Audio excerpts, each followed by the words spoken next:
Hi everyone, my name is Steve Coleman. I am 52.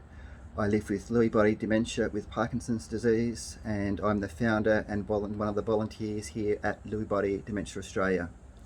I'm sharing my dementia journey to help raise awareness of dementia, to support people who are living with Lewy Body Dementia, and to try and help those who care for someone with Lewy Body Dementia have a better understanding as to what this disease is like. Today I wanted to talk about language and communication difficulties in people with Lewy body dementia.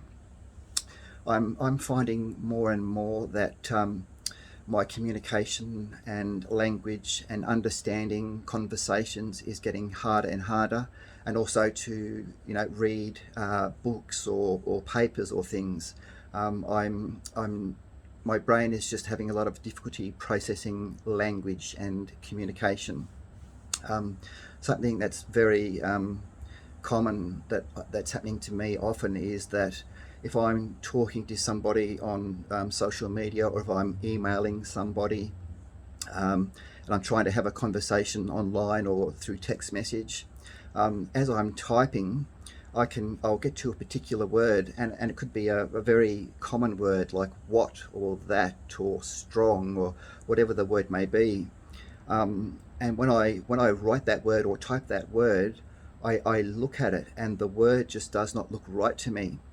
And what happens is I have to use Google to, number one, remind me about how the word is spelt, but also to remind me about what the meaning of the word is. Because sometimes I'll look at a word, and I just completely forget what the meaning of a particular word is. And so I'm using Google all the time, just to have a very short conversation, because I'm not able to remember words or how they're spelt, or particular meanings of words. Um, and I know that I've used these words for all my life, and I know that I should know these words, um, but just that connection in my brain is broken, and so I know that I should know them, but the meaning, the spelling, it just completely has left my mind. Um, I also struggle with reading. Um, I used to enjoy reading, and I used to get a lot of information from reading books or papers or research documents and things like that. And just with reading, I'm finding that I'm able to get to about a paragraph or so, and then once I get to about a paragraph, I lose my train of thought. I forget what I've just read. I forget the meaning and the context of what I've just read, and I can read it over and over and over. And the more I read it, the further it gets away. Um, I find that for me, if I'm trying to take in information, the best way for me is to actually listen to something.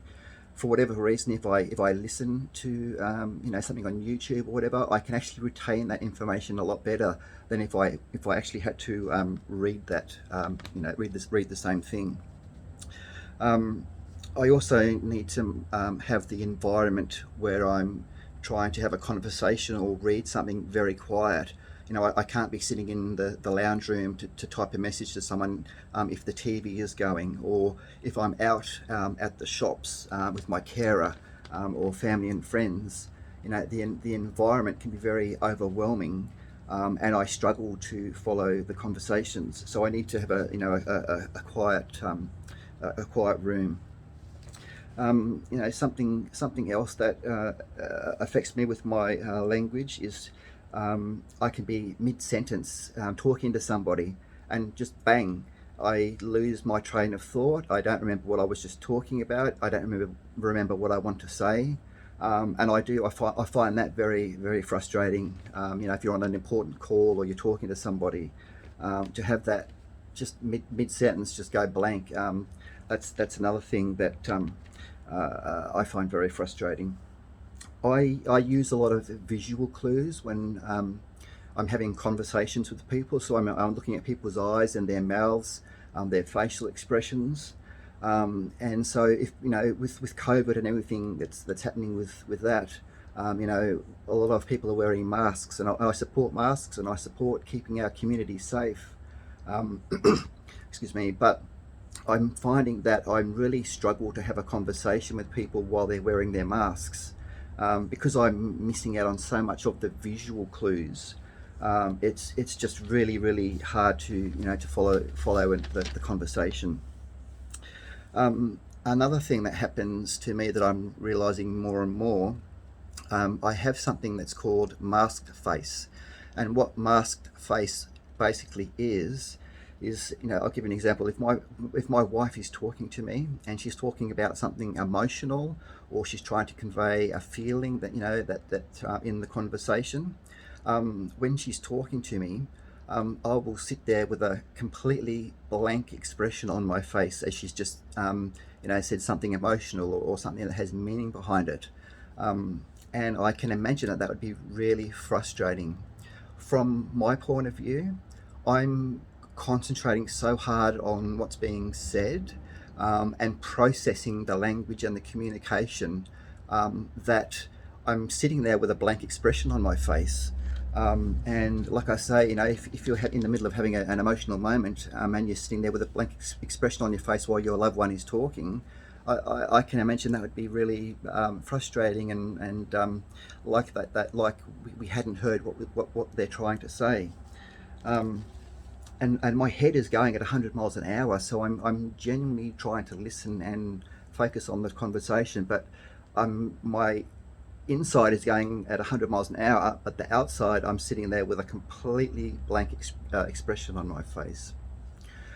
These are just some of the symptoms that I struggle with. I know some of the other people living with Lewy body dementia have similar issues.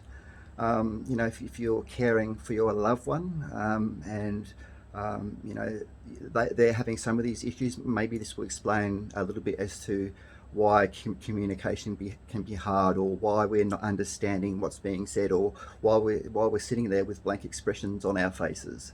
Like I say, there's these things that I can do that help. Like I say, quiet environment, information in short lots, that I'm not trying to take in too much information. Definitely help, but it's getting harder and harder to communicate, and I'm realizing that it's affecting not only me, but people who I'm having conversations with. Anyway, that's all from me today, folks. Thank you so much for joining us, and we will catch everyone back here next time. Take care. Bye bye.